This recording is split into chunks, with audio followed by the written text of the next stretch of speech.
সুপ্রিয় দর্শক, আসসালামু আলাইকুম। সবাইকে স্বাগতম জানাচ্ছি আজকের গুরুত্বপূর্ণ সংবাদে। প্রথমেই জানিয়ে দিচ্ছি সংবাদ শিরোনাম। নির্বাচন বাধাগ্রস্ত করতে ঢাকায় আওয়ামী লীগ ও ছাত্রলীগ নেতাকর্মী। জাতীয় সংসদ নির্বাচনকে বাধাগ্রস্ত এবং জনমনে আতঙ্ক তৈরি করতে কয়েকটি জেলা থেকে ঢাকায় এসেছে নিষিদ্ধ ছাত্রলীগ ও কার্যক্রম নিষিদ্ধ আওয়ামী লীগের নেতাকর্মীরা। তারা ঝটিকা মিছিল ও ককটেল বিস্ফোরণের মাধ্যমে অস্থিতিশীল পরিবেশ তৈরির চেষ্টা করছে। ঝটিকা মিছিলে অংশ নেওয়ার সময় বুধবার এবং মঙ্গলবার রাতে রাজধানীর বিভিন্ন এলাকা থেকে প্রায় ২৫০ নেতাকর্মীকে গ্রেফতার করেছে পুলিশ। শেরেবাংলা নগর, তেজগাঁও, বনানী ও উত্তরাসহ বিভিন্ন এলাকা থেকে তাদের গ্রেফতার করা হয়। বুধবার বিকালে এক সংবাদ সম্মেলনে এসব তথ্য জানান ঢাকা মেট্রোপলিটন পুলিশের অতিরিক্ত commissioner crime and operations S N. Nazrul Islam. এর আগে রাজধানীর বিভিন্ন স্থানে মিছিল করে নিষিদ্ধ সংগঠনের নেতাকর্মীরা। দুপুর ২টোর দিকে রাজধানীর পান্থপথে মিছিল শুরু করে আওয়ামী লীগ ও ছাত্রলীগ।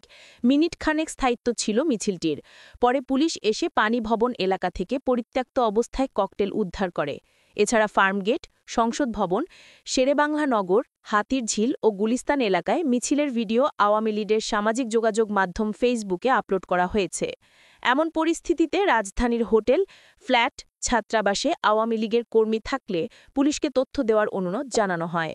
সংবাদ সম্মেলনে এস.এন. নজরুল ইসলাম বলেন, ঝটিকা মিছিল চলাকালে ও মিছিলের প্রস্তুতির সময় বুধবার আওয়ামী লীগ ও এর অঙ্গ সংগঠনের ২৪৪ জন নেতাকর্মীকে গ্রেফতার করা হয়েছে। এ সময় তাদের কাছ থেকে ককটেল ও ব্যানার উদ্ধার করা হয়। ঝটিকা মিছিলে অংশ নিতে ঢাকায় এসে গ্রেফতার হওয়াদের মধ্যে অধিকাংশই ময়মনসিংহ, কিশোরগঞ্জ, গাজীপুর ও গোপালগঞ্জের। অতিরিক্ত কমিশনার বলেন, জাতীয় সংসদ নির্বাচন সামনে রেখে আওয়ামী লীগের নেতাকর্মীরা সংগঠিত হয়ে শান্তি শৃঙ্খলা নষ্টের ষড়যন্ত্র করছে। ডিএমপির ধারাবাহিক অভিযানে এর আগে এই ধরনের মিছিল থেকে ৫ শতাধিক নেতাকর্মীকে গ্রেফতার করা হয়েছে। তাদের বিরুদ্ধে আইনগত ব্যবস্থা নেওয়া হয়েছে। এস.এন. নজরুল ইসলাম আরও বলেন, রাজধানীর আইনশৃঙ্খলা স্বাভাবিক রাখতে ডিএমপির সদস্যরা নিরলস পরিশ্রম করে যাচ্ছে। কার্যক্রম নিষিদ্ধ আওয়ামী লীগের অপতৎপরতা রুখতে নগরবাসী আমাদের সহযোগিতা করে যাচ্ছে। আজকে তারা আমাদের বেশ ভালোভাবেই সহযোগিতা করেছে। ভবিষ্যতেও এ ধরনের সহযোগিতা প্রত্যাশা করি। তিনি বলেন, পুলিশ আবাসিক হোটেল, ফ্ল্যাট ও ছাত্রাবাসে রেইড দিচ্ছে, গোয়েন্দা নজরদারি চলছে। ঝটিকা মিছিলে অংশগ্রহণকারীদের অর্থ যোগানদাতা, আশ্রয়দাতা ও লোক সরবরাহকারীদের বিষয়ে তথ্য সংগ্রহের কাজ চলছে। সংবাদ সম্মেলনে অতিরিক্ত কমিশনার ডিবি শফিকুল ইসলাম, যুগ্ম কমিশনার অপারেশনস শহীদুল্লাহ ও ডিএমপির মিডিয়া অ্যান্ড পাবলিক রিলেশনস বিভাগের উপকমিশনার ডিসি মোহাম্মদ তালেবুর রহমান উপস্থিত ছিলেন।